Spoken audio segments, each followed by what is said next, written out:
কিছু থেকে আমি আল্লাহ বেশি মাহবুব না হই, আমার রাসূল বেশি মাহবুব না হয়, আমার দিন বেশি মাহবুব না হয়। সুবহানাল্লাহ। একটা পয়েন্ট বলছেন জিহাদ ফি সাবিলিল্লাহ, লেকিন এখানে মুস্তাকিল মুরাদ দিন, পুরো দিন হাত্তা তারজিউ ইলা দীনিকুম, হাত্তা তারজিউ ইলা দীনিকুম আজহাদিকুম।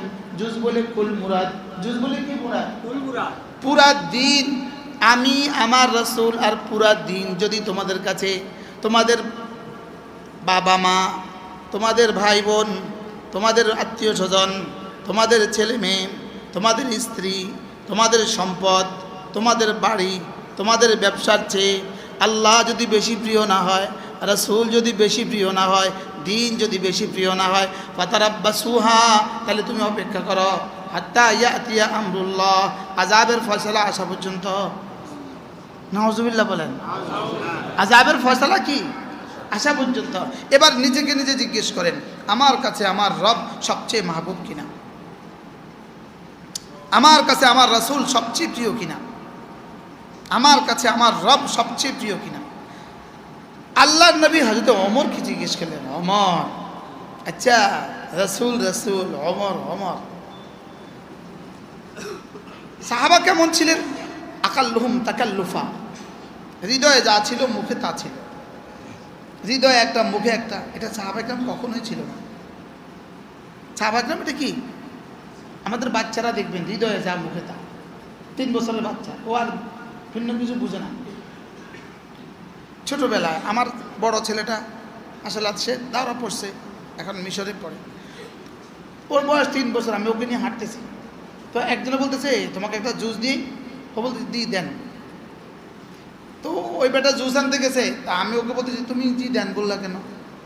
আব্বু আমার হৃদয়ে আছে জি দেন, আমি মুখে যদি বলি জি দিয়েন না, এটা কেমন হবে? কুল্লু মাউলুদিন ইউলাদু আলাল ফিতরা। আস্তে আস্তে কি হয়? প্যাঁচ গোজ বুঝে, কিন্তু বাচ্চা তার প্যাঁচ বুঝে না। সাহাবা কেরাম এমন ছিলেন, হৃদয়ে যা ছিল জবানে তা। তো আল্লাহ রাসূল বললেন, আমার বলো তো আমি তোমার কাছে কেমন? জি ইয়া রাসূলুল্লাহ, আপনি আমার কাছে অনেক প্রিয়। আচ্ছা আমি নাফসিক, তোমার নফসের চেয়েও কি আমি তোমার কাছে বেশি প্রিয়? ওমর তো ওমর, আমরা হলে কি বলতাম? অবশ্যই। হয়তো ওমর বলেন না। হয়তো ওমর কি বলছেন বলেন? এটা ওমর যদি বলে না, তা আমাদের হালত কি? বলতে তো এখন আপনি জান দিয়ে দিবেন। মা অবশ্যই, কি বলেন এটা? তুমি কি তাকবীরুল্লাহ চায় না ঠিক মতো, নামাজে যায় না। হযরত ওমর রাদিয়াল্লাহু আনহু বলেন না। রাসূল বলেন আচ্ছা কি বলো তুমি, আমি তোমার কাছে তোমার জীবনের চেয়ে বেশি প্রিয় না? না। ইদান লা, তবে তুমি এখনো পূর্ণাঙ্গ মুমিন হও নাই। কে কাকে বলেছে? হযরত ওমর ঘাবড়ে গেলেন। ওমরও তো বুঝলেন রাসূলও তো বেগারে হাকিকত কোনো কথা বলেন না, রাসূলও তো হাকিকতের খেলাফ কিছু বলেন না। রাসূল যেটা বলেছেন এটাও তো হাকিকত, আমি যেটা বলেছি সেটাও হাকিকত। হযরত ওমর এবার ভেবে চিনতে এবার জবাব দিলেন, একটুখানি ভেবে চিনতে বললেন, ইয়া রাসূলুল্লাহ, এখন কথা দিলাম আমার জানের চেয়েও আপনি আমার কাছে বেশি প্রিয়। এবার রাসূল বলে উঠলেন, ইদান নাম, তবে হ্যাঁ আমিও কথা দিলাম তুমি এখন পূর্ণাঙ্গ মুমিন। এজন্য ওয়াল্লাযীনা আমানু আশাদ্দু হুব্বান লিল্লাহ, ঈমানওয়ালা কে হবে? যার কলিজা আমি রব সবচেয়ে বেশি মাহবুব। সুবহানাল্লাহ। সালাসাতুন ওয়াজাদু হালাওয়াতাল ঈমান, রাজুলুন কানাল্লাহু ওয়া রাসূলুহু আহাব্বা ইলাইহি মিম্মা সিওয়াহুমা, যার কাছে আল্লাহ রাসূল পৃথিবীর সবচেয়ে বেশি প্রিয়। বলেন যার কাছে আল্লাহ রাসূল কি? বলেন আমার জানের চেয়ে বেশি প্রিয়। হ্যাঁ, শব্দ বলতে অসুবিধা কি? বাক্যই তো না। যার কাছে তাকবীরে উলা তার জীবনের চেয়ে বেশি প্রিয় না, এটা আবার মুমিন হয় কেমনে? যার কাছে জামাতে নামাজ বেশি প্রিয় না, এটা আবার পূর্ণাঙ্গ মুমিন হয় কেমনে? লাসাজদাতুন ওয়াহিদাতুন খায়রুম মিনাদ দুনিয়া ওয়া মা ফিহা। একটা সেজদা দুনিয়ার মধ্যে যা আছে তার চেয়েও দামি। এক সেজদা যদি এত দামি হয়, ফজরে 4 সেজদার দাম কত? এটা যদি জামাতের সাথে হয় তাহলে এটার দাম কত? এবার এটা যদি সিফাতে ইহসানের সাথে হয় তাহলে এটার দাম কত? এজন্য 3টা লাগবে, ঈমান, ইসলাম, ইহসান। বলেন, ঈমান, ইসলাম, ইহসান। ঈমান মানে আকীদা, বিশ্বাস। ইসলাম মানে সবগুলো আমল। ঈমান মানে হৃদয়ের বিষয়, হৃদয়ের আকীদা। আকীদা মানে ঈমান। আন তুমিনা বিল্লাহি ওয়া মালাইকাতিহি ওয়া কুতুবিহি ওয়া রুসুলিহি ওয়াল ইয়াউমিল আখির ওয়াল কদরি খাইরিহি ওয়া শাররিহি মিনাল্লাহি তাআলা। এটা হলো ঈমান। এবার ইসলাম হলো আন তাশহাদা আল্লা ইলাহা ইল্লাল্লাহ ওয়া তুকিমাস সালাহ ওয়া তুতিয়াজ যাকাতা ওয়া তাসুম রমাদানা ওয়া তাহুজ্জাল বাইতা ইন ইসতাতা'তা ইলাইহি সাবিলা। কালিমা, নামাজ, রোজা, হজ, যাকাত হলো ইসলাম। ফরায়েজ, ওয়াজিবাত, সুনান আর মুস্তাহাব্বাত আর নওয়াফিল হলো ইসলাম। ফরজ, ওয়াজিব, সুন্নত, মুস্তাহাব, নফল হলো ইসলাম। আর 6টা জিনিসের উপরে বিশ্বাস হলো ঈমান। এটা হলো ইসলাম। এখন বলবেন হুজুর ইহসান কি? ইহসান হলো ঈমান বুঝলাম, ইসলাম বুঝলাম, এবার ইহসান। মাল ইহসান আন তা'বুদাল্লাহ কাআন্নাকা তারাহ ফাইন লাম তাকুন তারাহু ফাইন্নাহু ইয়ারাক। তুমি আমার ইবাদত এভাবে করবা যেন তুমি আমাকে দেখছো। এটা যদি না হয় তাহলে এভাবে করবা, নিশ্চয়ই আমি তোমাকে দেখছি। তোমার সেজদা হবে আমি তোমাকে দেখছি এভাবে। তোমার সেজদায় জবানে হবে সুবহান রাব্বিয়াল আ'লা, হৃদয়ে হবে আমি তোমাকে দেখছি। তোমার রুকু সুবহান রাব্বিয়াল আযীম, হৃদয়ে হবে আমি তোমাকে দেখছি। তোমার কিয়াম আলহামদুলিল্লাহি রাব্বিল আলামিন, হৃদয়ে হবে আমি তোমাকে দেখছি। তোমার হৃদয়ে আমি তোমাকে দেখছি, এটা হবে তোমার হৃদয়ের কাইফিয়ত, এটা হবে তোমার হৃদয়ের হালত। তোমার ঈমান দিয়ে জান্নাতে ঢুকবা, তোমার ইসলাম দিয়ে জান্নাতের নাজ ও নেয়ামত হবে। তোমার দিলের কাইফিয়ত দিয়ে, তোমার সিফাতে ইহসান দিয়ে জান্নাতের নাজ ও নেয়ামতের মধ্যে মজা হবে। সুবহানাল্লাহ। কি মজা কি দিয়ে হবে? আপনি কি মনে করেন সিদ্দিক আকবরকে সিদ্দিক আকবর কোন সিফাতে সিদ্দিক আকবর বানিয়েছে? 1 নম্বর বানিয়েছে কোন সিফাতে?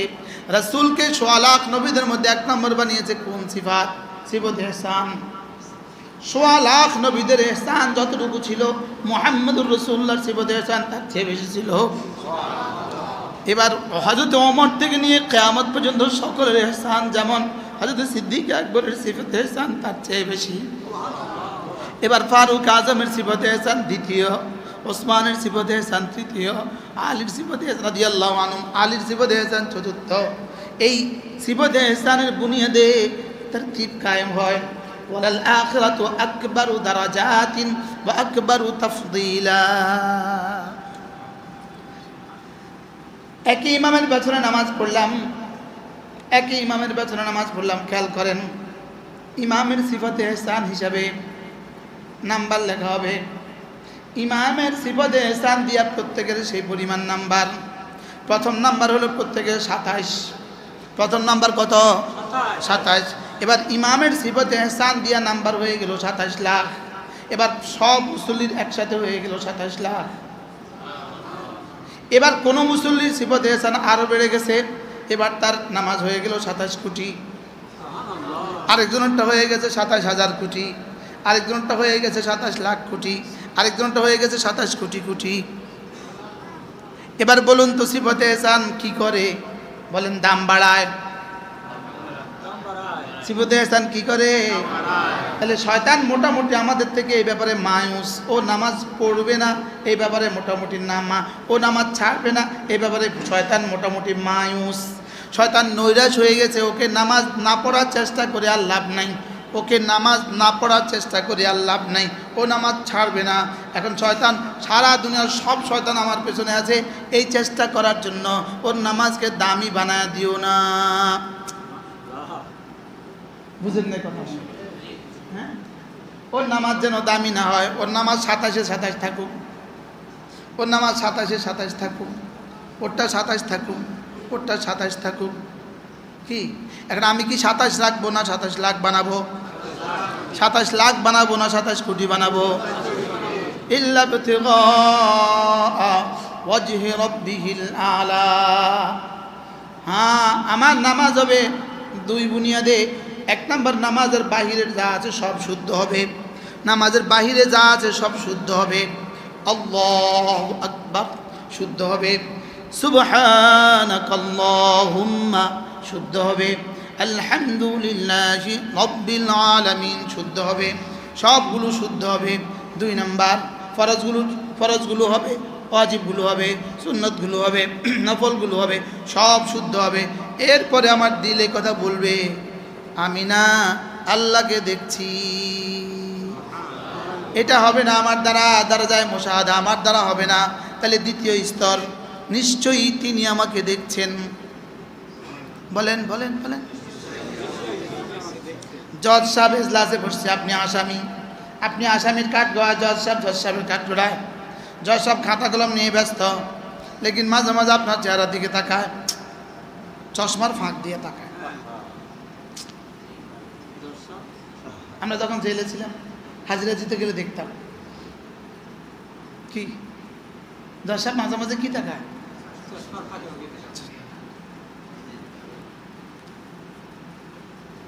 আমরা অপেক্ষা থাকতাম, টাকা নেই।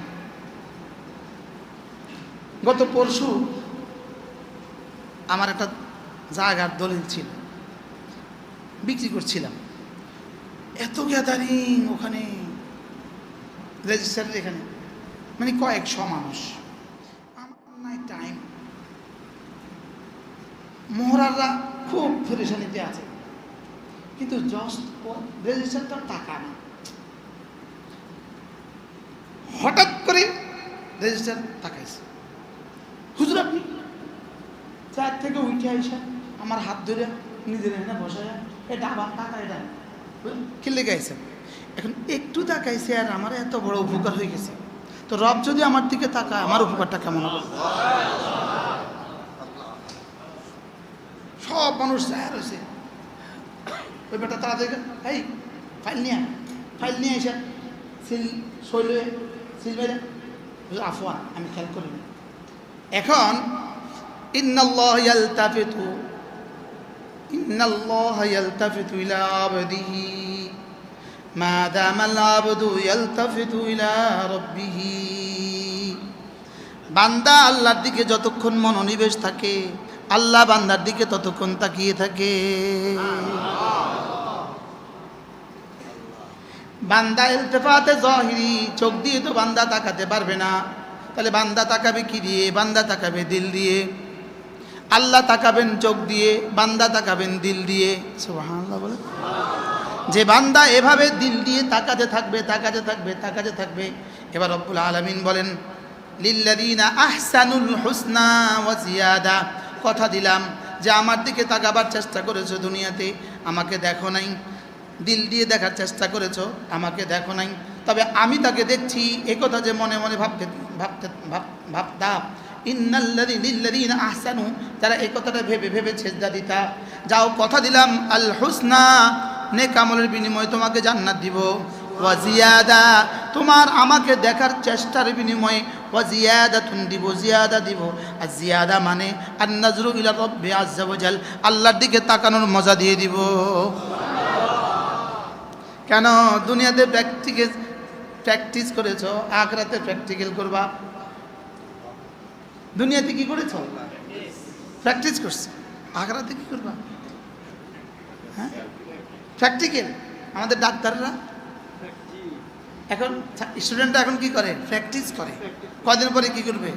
প্র্যাকটিক্যাল করবে। কি এখন তুমি লিল্লাযীনা আহসানু, যারা না আমাকে দেখার চেষ্টা করেছ, অথবা আমি তোমাকে দেখছি, কথা ভেবে ইবাদত করেছ। আল হুসনা, তোমার ইবাদতের পুরস্কার আমি তো দিবই। ওয়া জিয়াদা, এবং একটা বাড়তি কিছু দিব। এবার বাড়তি কিছু মানে কি? আমাকে দেখার মজা দিয়ে দিব। আর নাজরু ইলা রাব্বি আযজা ওয়া জাল। এবার আল্লাহকে দেখার মজা কার কেমন? আল্লাহকে দেখার মজা কার কেমন? প্রশ্ন, আল্লাহকে দেখার মজা কার কেমন? দুনিয়াতে ইবাদতে যার মজা যেমন, হ্যাঁ, এবার দুনিয়াতে আল্লাহকে দেখার, দুনিয়াতে ইবাদতের মজা কার কেমন, সিফতে ইহসান যার যেমন, বুঝতে পারি না। দুনিয়াতে ইবাদতের মধ্যে মজা যেমন, জান্নাতে আল্লাহকে দেখার মজা তেমন। আমরা যারা পান খাই না, আমাদের কাছে পানের কোনো মজা আছে? যারা পান খায়, এটা পানের মজা বেশি না টাঙ্গাইলের চমচমের মজা বেশি এদের কাছে? টাঙ্গাইলের চমচম মজা আছে না নাই? হ্যাঁ, তারপরে আরেক শহর কি জানি আছে, নাটোরের কাঁচাগোল্লা মজা আছে না নাই? বগুড়ার দই মজা আছে না নাই? পানওয়ালার কাছে বগুড়ার দই বেশি মজা না পান বেশি মজা? আমারে পান দিলে আমি সাপ মরে যাব, জর্দা দিলে আমি সাপ মরে যাব। এখন তাইলে আল্লাহকে দেখার মজা কার কেমন, আল্লাহকে দেখার মজা কার কেমন, দুনিয়াতে সেজদার মজা যার যেমন। এবার নামাজে মজা কার কেমন, সিফতে ইহসান যার যত তেমন। বুঝে আসছে? আমাদের হাতে সময় একদম কম না, আমি সব মুরব্বীদেরকে সামনে দিতাম, সব বাচ্চাগুলোকে দোতলায় উঠাই দিতাম, লেকিন আমরা সময় কম, আমি শেষ করে ফেলি। আমরা কি বুঝছি বলেন তো? ঈমান, ইসলাম, ইহসান, বলেন এই তিনটা শব্দই আজকে মুখস্থ করেন। ঈমান, ইসলাম, ইহসান। তাহলে ইহসান অর্থ কি? এটা নিয়ে তর্জমা করছিলাম, দয়া। এটা নিয়ে এই আধা ঘন্টা বুঝেছি, দয়া। আন তা'বুদাল্লাহ কাআন্নাকা তারা, তুমি এভাবে ইবাদত করবা যেন তুমি আমাকে দেখছো। বালা মান আসলামা ওয়াজহাহু লিল্লাহ ওয়া হুয়া মুহসিন, বালা মান আসলামা ওয়াজহাহু লিল্লাহ ওয়া হুয়া মুহসিন, বালা মান আসলামা ওয়াজহাহু লিল্লাহ ওয়া হুয়া মুহসিন ফালাহু আজরুহু ইনদা রাব্বিহ। ليس على الذين آمنوا وعملوا الصالحات جناح فيما طعموا إذا ما اتقوا وآمنوا ثم اتقوا وآمنوا وعملوا الصالحات ثم اتقوا وأحسنوا والله يحب المحسنين والذين جاهدوا فينا لنهدينهم سبلنا وإن الله لمع المحسنين ما الإيمان ما الإسلام ما الإحسان। আমার জীবনের প্রতিটা শব্দ যেন হয় ইহসানের বুনিয়াদ, আমার তাবলীগ ইহসানের বুনিয়াদ, আমার তালিম ইহসানের বুনিয়াদ, আমার জিহাদ ইহসানের বুনিয়াদ, আমার সাদাকা ইহসানের বুনিয়াদ, আমার ওয়াজ ইহসানের বুনিয়াদ, আমার ইমামত ইহসানের বুনিয়াদ, আমার নামাজ ইহসানের বুনিয়াদ। বুনিয়াদ যেন হয় ইহসান। বুঝতে পারছি? হ্যাঁ, বুনিয়াদ কিসের উপরে ঢালবো বলেন? কিসের উপরে? 5 ওয়াক্ত নামাজের পরে কোনো মানুষ যদি আয়াতুল কুরসি পড়ে, কোনো মানুষ যদি 5 ওয়াক্ত নামাজের পরে আয়াতুল কুরসি পড়ে, আল্লাহর নবী বলেন লাম ইয়ামনাহু আন দুখুলিল জান্নাতি ইল্লাল মাউত, মৃত্যু ছাড়া তাকে জান্নাতে যেতে কেউ বাধা দিবে না। তার আর মৃত্যুর মধ্যে শুধু তারা জান্নাতের মধ্যে শুধু পার্থক্য হলো মৃত্যুর নদী। টাঙ্গাইল সিরাজগঞ্জের মধ্যে পার্থক্য কি? যমুনা নদী, বলেন নদীর পাড়ে টাঙ্গাইল, নদীর পাড়ে সিরাজগঞ্জ। ঠিক আপনি আর জান্নাতের মধ্যে পার্থক্য কি? মৃত্যুর নদী। এপারে আপনি, ওপারে জান্নাত। এখন প্রশ্ন, আয়াতুল কুরসি পড়বো কিভাবে? উত্তর হলো একদিকে শুদ্ধ করব, 2 নম্বরে সিফতে ইহসান, 1 নম্বরে কি শুদ্ধ, 2 নম্বরে কি বিসমিল্লাহির রহমানির রহিম। আল্লাহু লা ইলাহা ইল্লা হুয়াল হাইয়ুল কাইয়্যুম লা তাখুযুহু সিনাতুন ওয়া লা নাওম লাহু মা ফিস সামাওয়াতি ওয়া মা ফিল আরদ মান যাল্লাযী ইয়াশফা'ু 'ইনদাহু ইল্লা বিইذনিহি يعلم ما بين أيديهم وما خلفهم ولا يحيطون بشيء من علمه إلا بما شاء وسع كرسيه السماوات والأرض ولا يؤوده حفظهما وهو العلي العظيم